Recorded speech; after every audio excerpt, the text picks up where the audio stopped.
प्रिय संस्कृत मित्राणी नमः संस्कृताय संस्कृत गंगा में स्वागत है। हम लोग रीट का पेपर लेकर के फिर से उपस्थित हैं। देखिए ये 6 से 8 में दूसरी भाषा सेकंड है। खंड थर्ड में ना संस्कृतम भाषा थर्ड भी आती है। तो कक्षा 6 से 8 2021 का पेपर, क्यों गुरु जी? तो ये रीट वालों के लिए रीट संस्कृत रोज मिलेगा नया पाठ, एक सुबह 8 एक शाम 8। तो रोज सुबह 8 शाम 8 देने का ये पेपर का वादा था हम लोगों का, कहाँ भाग जाता है। तो ये देखिए पहला प्रश्न है, अत्र 30 प्रश्नाः सन्ति। क्या लिखा है? अत्र 30 प्रश्नाः सन्ति, सर्वे प्रश्नाः समाधेयाः। देवदत्त यज्ञदत्त का 100 रुपए का ऋणी है। अस्य वाक्य से संस्कृते अनुवादः भविष्यति। अनुवाद रीट में खूब पूछ रहा है, इसलिए ध्यान से सुनिएगा। यहाँ कारक का एक नियम लग रहा है। देवदत्त यज्ञदत्त का 100 रुपए का ऋणी है। देवदत्ता यज्ञदत्त से शतम धारयति कि देवदत्ता यज्ञदत्त शतम धारयति, देवदत्ता यज्ञदत्ताय शतम धारयति कि देवदत्ता यज्ञदत्तेन शतम धारयति। देवदत्ता यज्ञदत्ताय शतम धारयति, धारेरुत्तमर्णः सूत्र है, कारक का नियम है। देवदत्त यज्ञ तो यज्ञदत्ताय में संप्रदान होकर के चतुर्थी लगेगी, 100 रुपए धारण करता है। ठीक है, तो ये सी वाला उत्तर आपका सही हो जाएगा। अनुवाद पढ़ना है लेकिन कारक के नियमों के अनुसार। क्यों गुरु जी? 32वां देखिए, बालका पुस्तकम पठति इत्यस्य वाक्यस्य वाच्य परिवर्तनम भविष्यति। बालक पुस्तक पढ़ता है, इस वाक्य का वाच्य परिवर्तन क्या होगा? तो बालक को बालकेन कर देना है, पुस्तकम को पुस्तकम पठति को पठ्यते। तो देखिए बालका पुस्तकम पठ्यते गलत है चूंकि इसमें तृतीया नहीं है। बालकेन पुस्तकम पठति गलत है चूंकि इसमें पठति को पठ्यते नहीं हुआ। बालकेन पुस्तकम पठ्यते और बालकाय पुस्तकम पठंती गलत है चूंकि बालकाय में चतुर्थी हो गई और कर्ता में तृतीया होना चाहिए और पठ्यते लग गया है। तो शी वाला उत्तर एकदम राइट है। देखिए कर्मवाच्य में बालका को यदि कर्ता में है, कर्तृवाच्य में, तो उसको तृतीया ही होना है। पुस्तकम यहाँ कर्म है, यहाँ प्रथमा होना है। और पठति कर्ता के अनुसार नहीं, कर्म के अनुसार लगता है कर्मवाच्य में, और पठति यहाँ कर्ता के अनुसार है, और यहाँ पर पठ्यते पुस्तकम के अनुसार है। इसलिए बालकेन पुस्तकम पठ्यते कर्मवाच्य में सी उत्तर सही हो जाएगा। अगले बढ़े तो सज्जना आसने अधितिष्ठति। देखिए अधि उपसर्ग पूर्वक स्था धातु में आसने नहीं आसनम हो जाएगा। वाक्यमिदम संशोधयत लिखा है। कारक प्रकरण यदि आप पढ़े होंगे तो अधि शिंग स्था साम कर्म आपने पढ़ा होगा। अधि शिंग स्था, तो स्था धातु है, अधि उपसर्ग पूर्वक, तो आसने की जगह आसनम कर देना। सज्जना आसनम अधितिष्ठति, सज्जना आसने नातिष्ठति, सज्जना आसनम तिष्ठति। यहाँ अधि नहीं है, सज्जनम आसने, तो यही वाला ए वाला विकल्प सही हो जाएगा। सज्जना है फिर आसनम है, आसनम के माँ में आ है, अधितिष्ठति हो जाएगा। ए वाला उत्तर एकदम राइट हो जाएगा। अधि शिंग स्था साम कर्म, यह सूत्र आपको पढ़ना होगा। इसके लिए 34वां दंडिना पदलालित्यम माघे संति त्रयो गुणाः। तो आज इत्यत्र रिक्त स्थानम पूरयित्वा सूक्तिम संयोजयत। सूक्ति को पूरा करो, तो बस इसमें तो कुछ करने नहीं। माघे संति त्रयो गुणाः, और माघ राजस्थान के कवि हैं, और राजस्थान के कवि माघ के 3 गुण ना जाने, ये तो दुर्भाग्य होगा। कोई भी आदमी रीट पढ़ रहा है तो माघ को जरूर पढ़ के जाइएगा। आप देखिए रकारस्य उच्चारण स्थानम विद्यते ऋतु रसाणाम मूर्धा, ऑप्शन डी सही है। ऋतु रसाणाम मूर्धा, फटाफट आपको उत्तर देना है। उत्तर देखिए, प्रश्न पढ़िए, सीधे उत्तर में रा है ना, तो ऋतु रसाणाम मूर्धा। अकु विसर्जनीया नाम कंठा, इमगणना नाम नासिका च, और ईचु यशा नाम तालु। अंका नाम स्थाने संस्कृत पदेन समयम लिखत। अहम प्रातः 4:15 पर वादने उत्तिष्ठामि। 4:15 को संस्कृत में क्या कहेंगे? तो 15 को कहेंगे सपाद और 4 को कहेंगे चतुर। तो क्या हो जाएगा? सपाद चतुर्वादने, सार्ध चतुर्वादने माने 4:30 बजे। पादोन पंचवादने मतलब 4:45। सपाद चतुर्वादने माने 4:15। तो ये सपाद चतुर्वादने, ये अंकों में लिखा हुआ जो है 4:15, इसको आप संस्कृत में लिखेंगे तो सपाद चतुर, सपाद माने सवा 4 बजे है। तो 4:15 बजे बोलना हो तो सवा को सपाद बोलते हैं। आधा 4:30 साढ़े बोलना हो तो सार्ध बोलते हैं ना। एकैकस्य प्रश्नस्य पदे नैकेन वर्णे नैकेन वा समाधानम प्रदेयम भवति चेत सा का परीक्षा भवेत्। एक प्रश्न का, एकैकस्य प्रश्न से, एक प्रश्न का यदि एक पद में या एक वर्ण में समाधान यानी उत्तर देना हो तो उस परीक्षा को क्या कहते हैं? भैया सलाका परीक्षा में तो बहुत उत्तर देना पड़ता है, बोलना पड़ता है। निबंधात्मक परीक्षा में तो अच्छा खासा निबंध लिखना पड़ता है। और मौखिक परीक्षा में भी आपको सेंटेंस, 2 सेंटेंस, 4 सेंटेंस बोलने पड़ते हैं। यही वस्तुनिष्ठ परीक्षा ऐसी है जिसमें जैसे पूछा कि विज्ञान शाकुंतले कति अंकाः सन्ति, तो आप कहेंगे सप्त। तो देखिए एक पद में ही उत्तर आ गया, एक पद या एक वर्ण में उत्तर वस्तुनिष्ठ परीक्षा में ही आता है ना। पूछ लेगा कि भैया जयपुर वैभवम केन रचितम, जयपुर वैभवम ये रचना किसके द्वारा लिखी गई, तो एक उत्तर आ जाएगा। क्यों गुरु जी, किसकी रचना है पता है? भट्ट मथुरानाथ शास्त्री जी की। कहाँ चला गया? इधर आओ, इधर आइए। ये देखिए, ध्वनिन सम्यक श्रुत्वा पुनः स्पष्टम वक्तव्यम इति कस्य कौशलस्य उपायः। ध्वनियों को ठीक से सुनकर फिर स्पष्ट बोलना। देखिए बोलते आपको, श्रवण में तो सुनते हैं, लेखन में लिखते हैं, और कथा कौशल में कथा सुनते हैं, और पठन कौशल में ही बोलते हैं।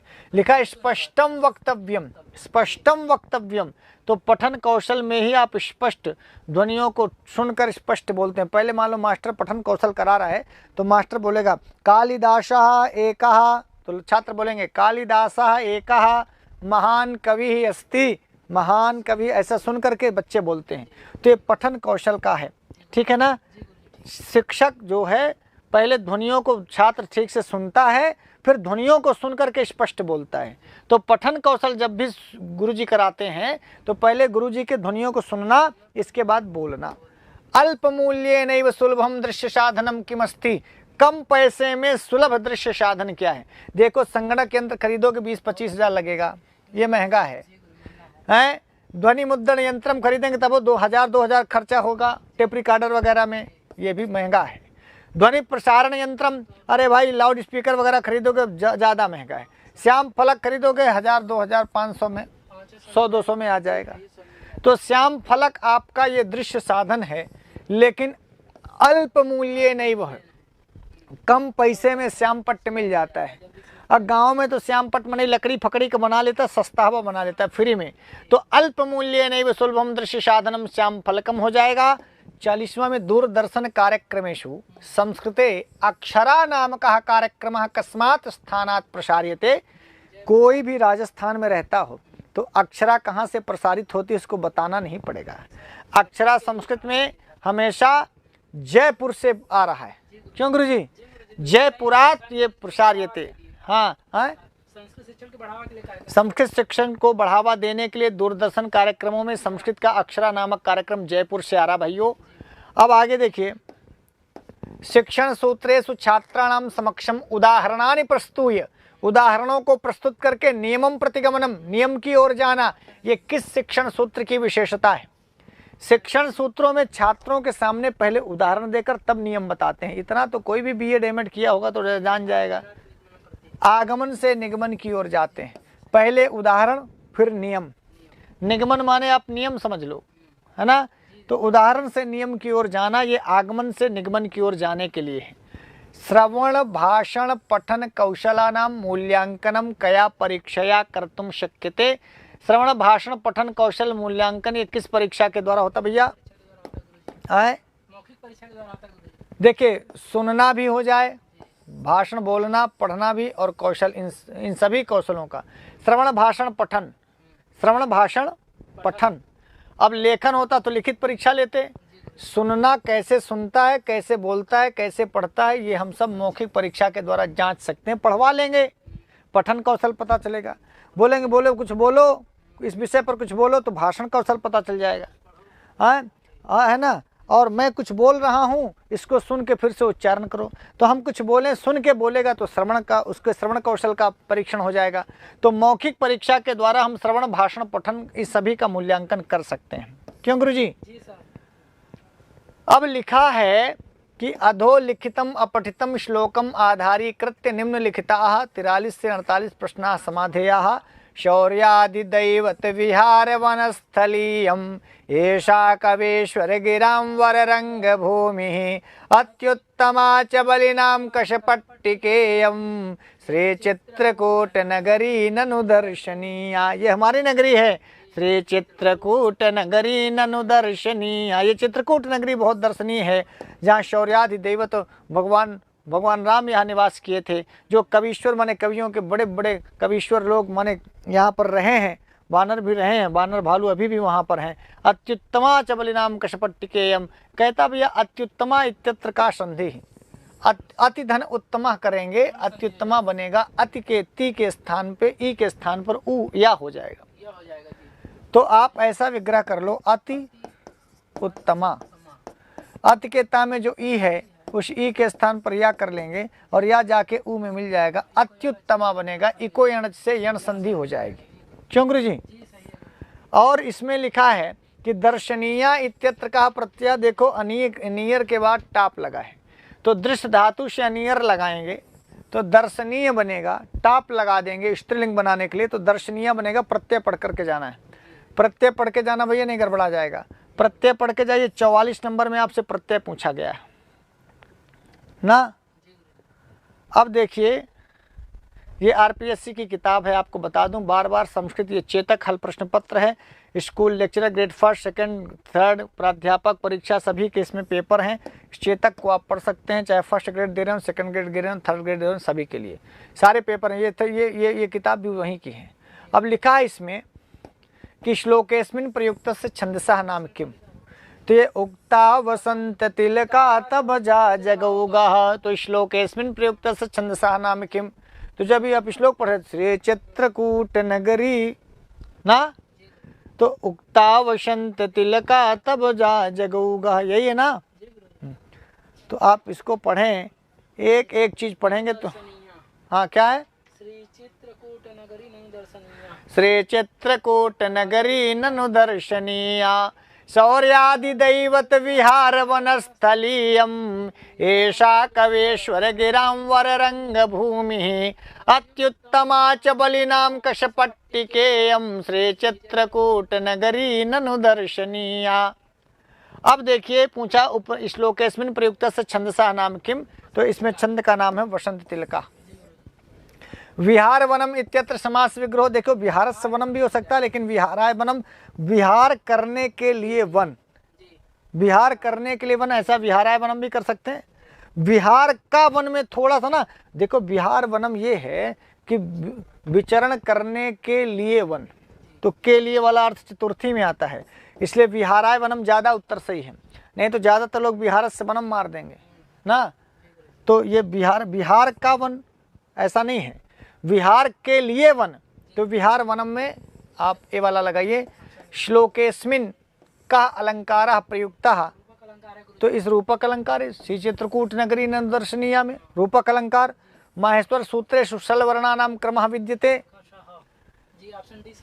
तो देखिए शल में सख शर हल, श शर हल, हाँ श श स और हा, तो देखिए सा सा शा हा सब में है, सा हा खा सा, शा खा हा सा सब में है, लेकिन आपको यहाँ पूछा ना माहेश्वर सूत्र सुशल वर्णानाम क्रम, तो ये वर्णों का क्रम के अनुसार बताना, बाकी सब में शल है, लेकिन पहले श सर, श सर और हल, ये जो दो सूत्र हैं सशर और हल से सल बनता है, इसलिए 48 का डी ही सही होगा। लिखा अधोलिखितम अपठितम गद्यांशम आधारीकृत्य निम्नलिखिता 49 से 54 प्रश्न समाधेया। गृहस्य सुशिक्षिता स्त्री, घर की सुशिक्षित स्त्री, सदगृहिणी गृहलक्ष्मी गृहस्वामिनी वा भवति, उसको सदगृहिणी कहो, गृहलक्ष्मी कहो, गृहस्वामिनी कहो। छोटे उपाध्याय अपनी पत्नी को आप यही कहना, घर की आपकी सुशिक्षित स्त्री है वो सदगृहिणी है, वो आपके घर की लक्ष्मी है, वो घर की स्वामिनी मलकिन है। शैव मातृभूता, वही मातृभूता है उस घर की। सदवंशम सन्नागरिकम च निर्मातुम प्रभवति, वही आपके घर में सन्नागरिक का जो आपका बच्चा होगा, सदवंश आपके वंश को बढ़ाएगी, अच्छा नागरिक का निर्माण करेगी, वो आप मातृभूता है, आपके बच्चे की माँ के समान है। स्त्री एव समाजे धार्मिक संस्काराणाम सद्गुणाधिकानाम स्थापनाम करोति, स्त्री ही समाज में धार्मिक संस्कारों की और सद्गुण इत्यादि की स्थापना करती है। स्त्री ना रहे आपके घर में आग लग जाए। कोई लड़का पाले, कोई लड़का को अच्छा बुरा सिखाए कि बेटा ये करो ये मत करो, चलो पूजा करो, चलो आरती करो, भगवान को प्रणाम करो, चच्चा आए हैं इनको नमस्ते करो, पप्पा आए हैं देखो इनको प्रणाम करो, ये बाबा हैं इनको नमस्ते करो। ये सारे धार्मिक संस्कार और सद्गुण बच्चों में विकसित करती स्त्री। स्त्री एव समाजे धार्मिक संस्काराणाम सद्गुणाधिकानाम स्थापनाम करो, अतः समाजे राष्ट्रे वा स्त्रीणाम समादरो मातृशक्तेश्च गौरव रक्षणं तदैव संभवति यदा ताः सुशिक्षिताः स्युः। अतः समाज में, राष्ट्र में स्त्रियों का समादर, मातृशक्ति की गौरव का रक्षण तभी संभव होगा जब आप सुशिक्षित करेंगे लड़कियों को। हाँ, अच्छे से पढ़ाइए लिखाइए, अपनी बहनों को पढ़ाइए, अपनी पत्नी को पढ़ाइए, अपने बच्चों को पढ़ाइए, खासकर लड़कियों को जरूर पढ़ाइए। इसी के आधार पर उत्तर देना। मातृशक्ति ही इत्यत्र का विभक्ति, तो शक्ति शब्द का शक्ति बनेगा, षष्ठी विभक्ति, बी वाला उत्तर सही हो जाएगा। बुद्धि का होगा बुद्धे, शक्ति का होगा शक्ते है, तो मातृशक्ते में षष्ठी का एक वचन है। यदि आप रूप पढ़े होंगे तो कर पाएंगे। प्रभवति इत्यस्य लंग लकारे रूपम, प्रभवति इत्यस्य लंग लकारे, तो देखो प्राभवत क्या बनेगा, ए वाला उत्तर। प्रभवति, भवति का बनेगा अभवत, भवति का लंग लकार में क्या बनेगा, अभवत, इतना तो जानते हैं। अब प्रा उपसर्ग जोड़ दो तो प्रा में आ है, अभवत में आ है, प्रा का आ अभवत के आ से मिलकर दीर्घ हो जाएगा तो बनेगा प्राभवत। थोड़ा दिमाग लगा के मार दिया करो। अब भवत में आपको भवत दिख ही रहा है, इसी का लंग लकार अभवत बना लो और प्रा उपसर्ग जोड़ दो, प्राभवत बन जाएगा। ठीक, दीर्घ संधि होकर के। अब 51वां नंबर है, तदैव इत्यस्मिन पदे कहा संधि, तदा धन एव, तदैव बन जाएगा, तदा धन एव।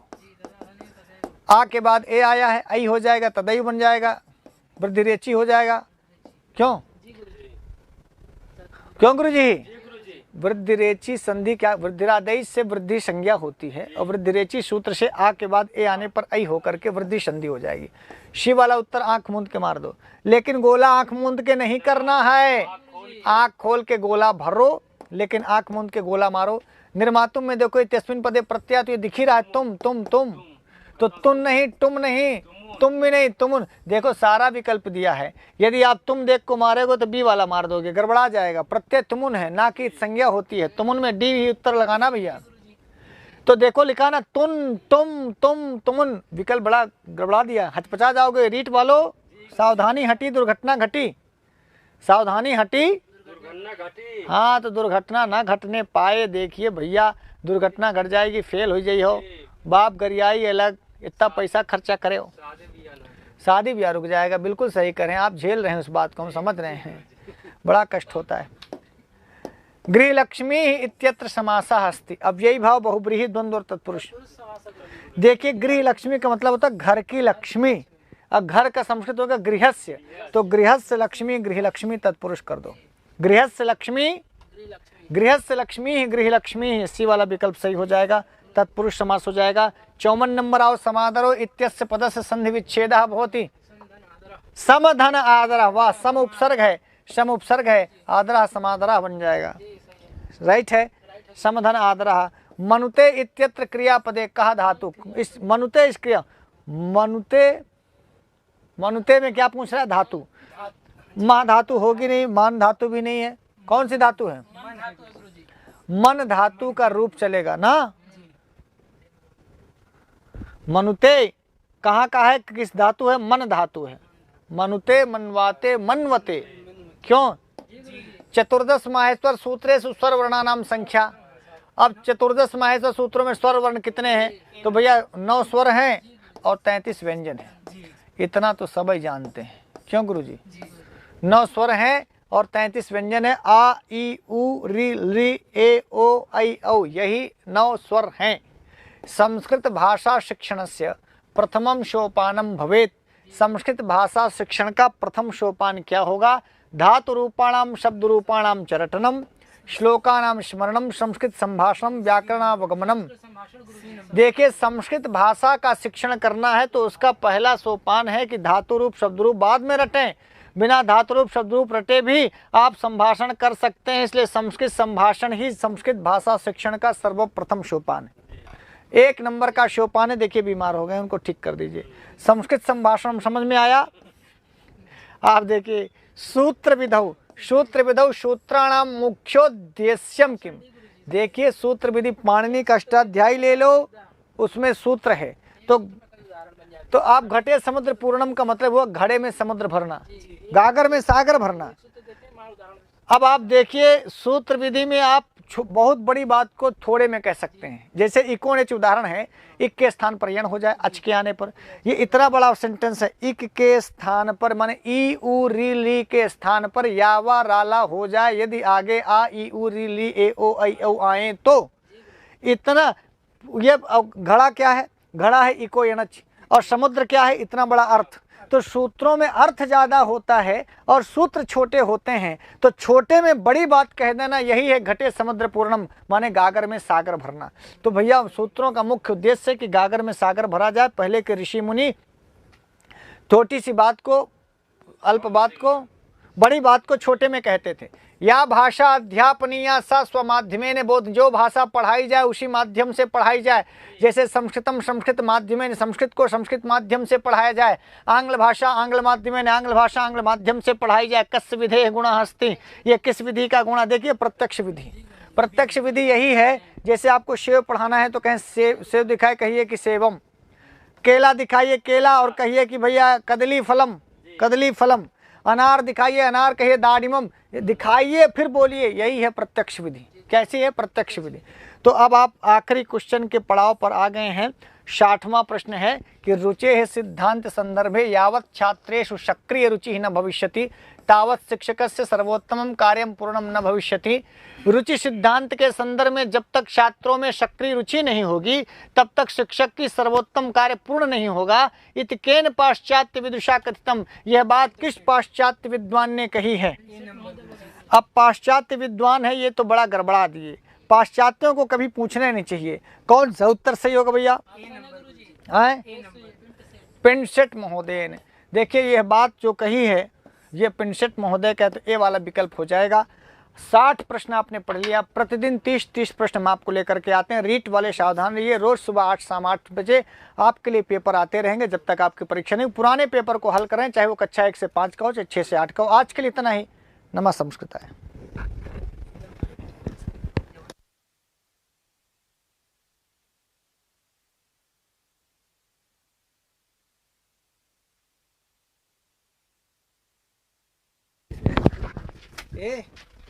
की व्यवस्था करे लागे गुरु।